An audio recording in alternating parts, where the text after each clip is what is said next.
आपकी लड़की के पीछे गुंडा पड़े हुए हैं।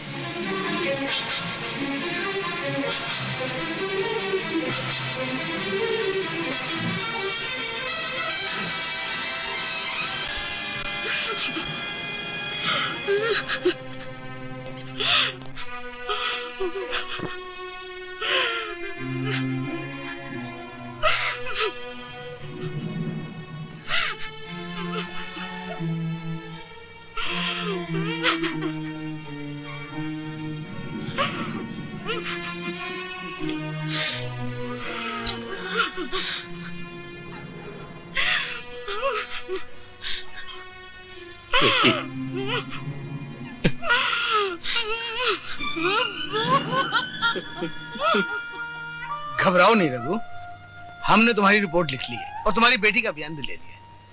हम तुम्हें यकीन दिलाते हैं कि जिन लोगों ने तुम्हारी बेटी की इज्जत लूटी है वो बच नहीं सकते। लेकिन वो बहुत अमीर आदमी के बेटे हैं। कानून की नजरों में अमीर गरीब सब बराबर है। अगर उन लोगों ने गुनाह किया है तो सजा जरूर मिलेगी। सब ठीक हो जाएगा। रघु, पुलिस तो अपना काम करेगी, लेकिन एक आदमी और भी है जो हमेशा गरीबों की मदद करता रहता है। कौन है वो आदमी? राजेश्वर।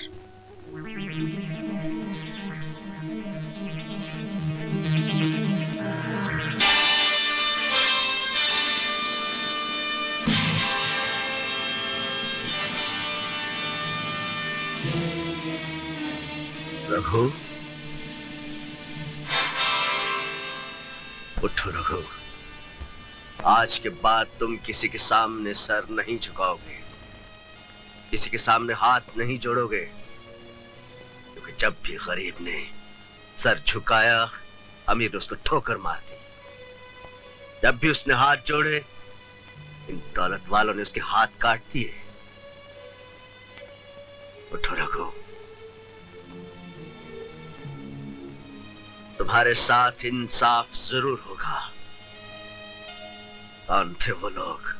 इस शहर के सबसे अमीर और इज्जतदार खानदान के लड़के हैं। नाम?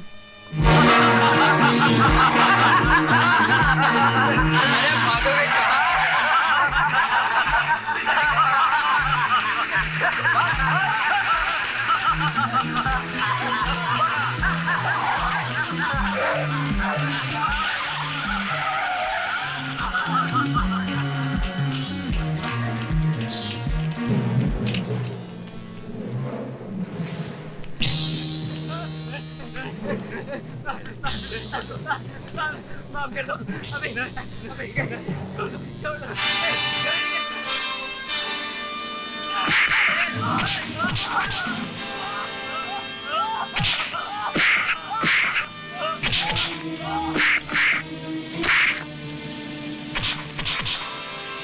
क्या?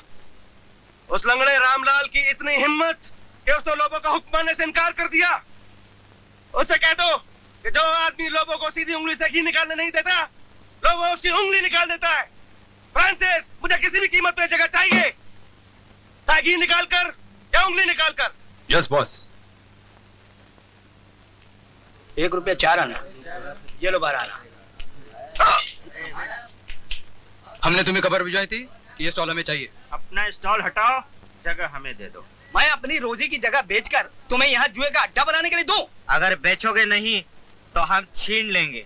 अरे ऐसे कैसे छीन लोगे भाई? अरे देखो भाई, ऐसे। ये तो तुम लोग जबरदस्ती कर रहे हो। जबरदस्ती करना तो हमारा। बोलो, बेचते हो या नहीं? नहीं नहीं? नहीं तोड़ डालो सब कुछ। भाई, अरे सुनो तो सही, ये सब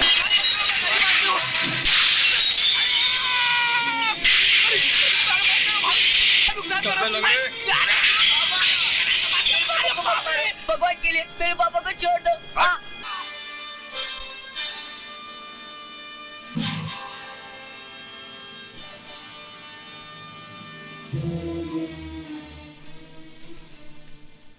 नमस्ते मालिक। कहाँ है वो लोग अंदर उस। बाबा, बाबा, तुम घबराओ मत बाबा, तुम घबराओ मत बाबा, तुम्हें कुछ नहीं होगा बाबा। बाबा, तुम्हें कुछ नहीं होगा, डॉक्टर अभी आते होंगे। मालिक, इस बेचारे की एक टांग पहले से ही नहीं थी, दूसरी इन जालिमों ने तोड़ डाली। ये जुल्म कब तक होता रहेगा मालिक? तुम्हें कुछ नहीं होगा बाबा। My god. Nurse, yes doctor. इनको जल्दी ऑपरेशन थिएटर लेके जाओ, इनकी टांग काटनी पड़ेगी। जी। नहीं, मेरे पापा की टांग मत काटिए डॉक्टर साहब, मेरे पापा की बेटे, टांग मत हम काटिए। मजबूर हैं। इनकी टांग नहीं काटी गई तो जहर सारे शरीर में फैल जाएगा। डॉक्टर साहब जी? रामलाल की टांग नहीं काटी जाएगी, ना ही उसके जिस्म में जहर फैलेगा। फौरन डॉक्टर गुप्ता को बुलाया जाए। डॉक्टर गुप्ता? वो तो यहाँ के डीन है, वो यहाँ कैसे आ सकते हैं? उनसे कहिए राजेश्वर ने बुलाया है।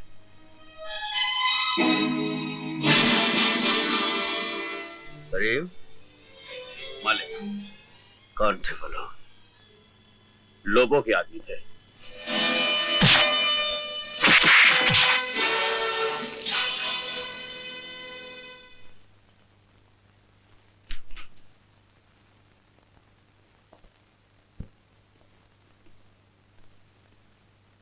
इस पर दस्तखत कर दो। ये क्या है? लोबो,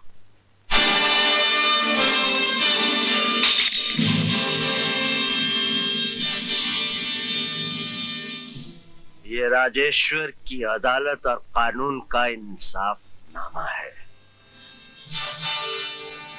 तुमने बेचारे रामलाल को अपाहज बना दिया, उसकी दुकान तोड़ दी, उसे बेरोजगार कर दिया। हम तुम्हें जिंदगी से तो नहीं, लेकिन इस होटल से निजात दिलाते हैं। क्या? मिस्टर लोबो,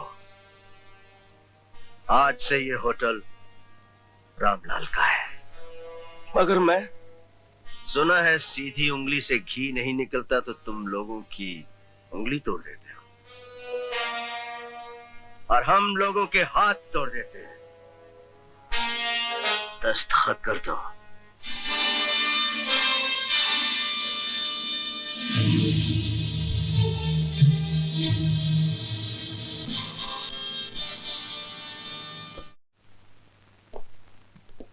आलिया, धंधा बहुत मुनाफे का है। राजेश्वर का लाखों का माल हाथ लगेगा। माल कहाँ उतरेगा? ये राजेश्वर का एक आदमी जानता है। कहाँ है वो?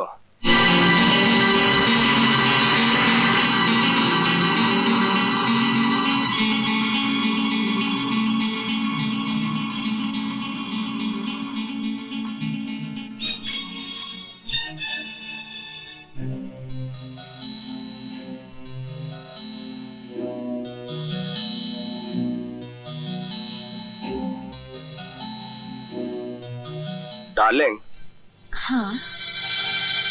तुम गाड़ी में बैठो, मैं जरा बिजनेस की बात करके आता हूँ।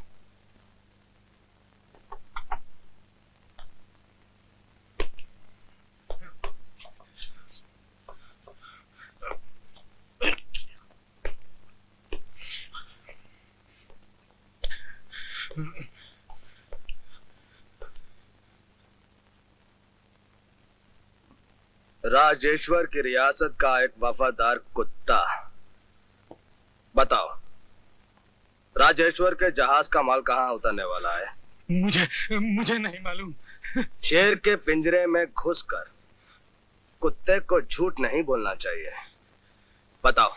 कह दिया ना, नहीं मालूम। अगर मालूम होता तो भी अपने मालिक से बेईमानी कभी नहीं करता।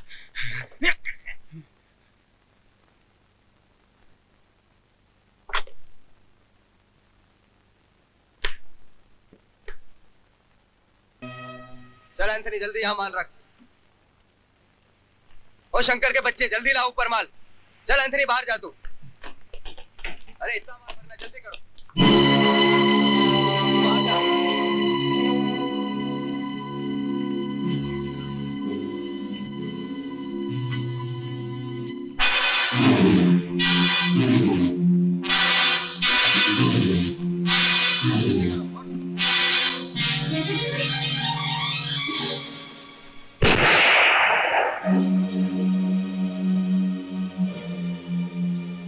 राजेश्वर से कहना कि माल कालिया लेके आए।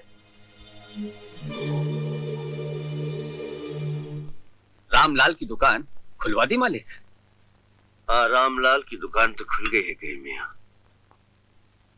लेकिन इस दुनिया में रामलाल जैसे कितने अपाहज और गरीब लोग हैं जिन पर कहीं ना कहीं कोई ना कोई जुल्म हो रहा होगा। हम कब तक अकेले जुल्म के खिलाफ लड़ते रहेंगे? किस किस को उसका हक दिलाते रहेंगे? मालिक, ये सुबह शाम गरीबों की दुआएं ही तो हैं जो आपको हर मुसीबत से बचाए रखती हैं। गरीबों की दुआओं से तो आज तक हम जिंदा हैं, वरना ये जहर हम इतना पी चुके हैं। अगर दवाओं के भरोसे रहते तो हम कब के इस दुनिया से जा चुके होते। अल्लाह ना करे, ऐसा ना कहिए। मालिक, एक बात कहूं? कहो करीम मियां। वो कालिया कुछ हद से बढ़ता जा रहा है। इस बार उसने हमारे 5 ट्रक माल समेत गायब कर दिए। तुम क्यों घबरा रहे हो? दांत का डॉक्टर अगर दांत लगाना जानता है तो वो दांत निकालना भी जानता है। तुम जाओ, मेरे कपड़े तैयार करो। जी। आप कहीं बाहर जा रहे हैं? हाँ, बाहर जा रहा हूं। मुन्नी बाई के कोठे पर? जानते हो तो पूछने की क्या जरूरत है? मालिक, आप कब तक ये किराए के बाजारी फूल सूंघते रहेंगे? क्यों नहीं किसी शरीफ खानदान की लड़की से शादी करके? खुदा के लिए ऐसी बात मत करो। न घर बार की, न किसी शरीफ घराने की, और ना ही शादी की। तुम अच्छी तरह जानते हो अपनी हसरतों से हम लड़ नहीं सकते। दुनिया वालों से हम लड़कर जिंदगी गुजार रहे हैं। शाम शराब की बोतल में गरक हो जाती हैं, रात होते ही किसी तौफ के पहलू में गिर जाते हैं, और इसी अंदाज में किसी दिन जिंदगी की चौखट से लड़ खड़ा कर मौत के आगोश में चले जाएंगे। ये सब बातें मत करो।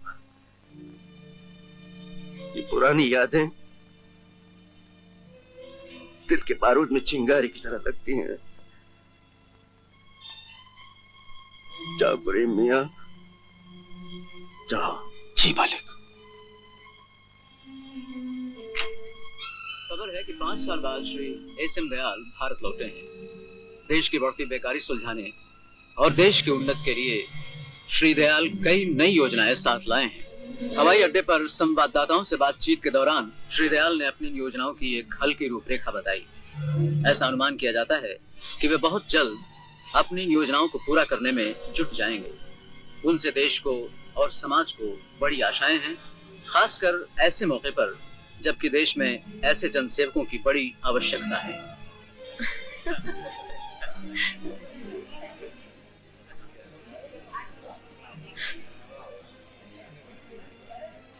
ये क्या बदतमीजी है?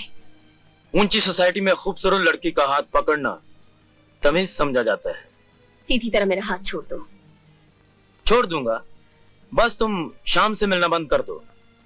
हमारे बीच में आने वाले तुम कौन होते हो?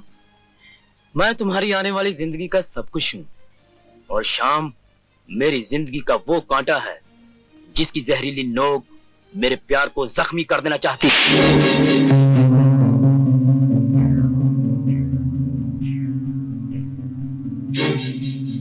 तुम्हारी इतनी हिम्मत!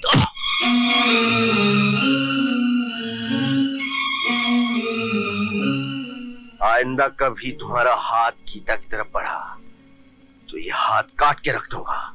चले गए यहां से। मैं जा रहा हूं, लेकिन मुझ पर हाथ उठाकर तुमने अच्छा नहीं किया।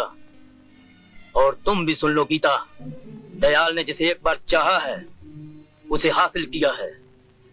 अगर तुम मेरी ना हो सकी तो मां कसम और किसी की भी ना हो सकोगी। हरामजादे, हट जाओ गीता।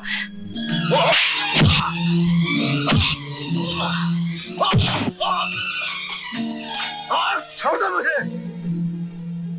चला जा, नहीं तो तेरा खून पी जाऊंगा। जा, चला जा। खून कौन किसका पीता है ये तुम्हें वक्त बताएगा। श्याम साहब, इसके मुंह मत लगिए, ये आदमी बहुत खतरनाक है। ऐसे बहुत से आदमी देखे मैंने। कौन थे ये बदतमीज? तुम जानती हो इसे? दयाल एक सहेली की पार्टी में मिल गया था, उसके बाद घर में आने जाने लगा, तो पता नहीं क्या समझ बैठा था। उसकी हिम्मत कैसे हुई मुझे छूने की? एक पगली, देखो आज के बाद तुमको छूना तो एक तरफ, कोई तुम्हारी तरफ आंख उठा के भी नहीं देख सकता। जानती हो क्यों? कल हम शादी कर रहे हैं। सच? हाँ सच।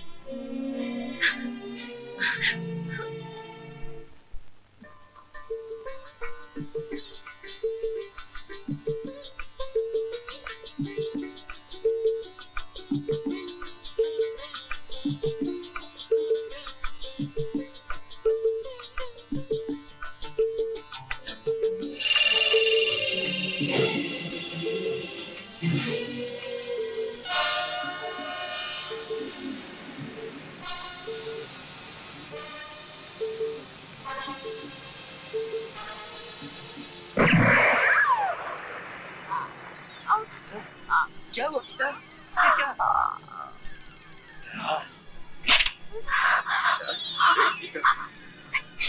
गीता! करीम! जी मालिक। फौरन अपने आदमियों को तलब किया जाए। हमारी जिंदगी का वो अहम दिन जिसका हमें मुद्दत से इंतजार था आ गया है। हम इसे नहीं छोड़ेंगे, हम इसे नहीं छोड़ेंगे।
Thank you.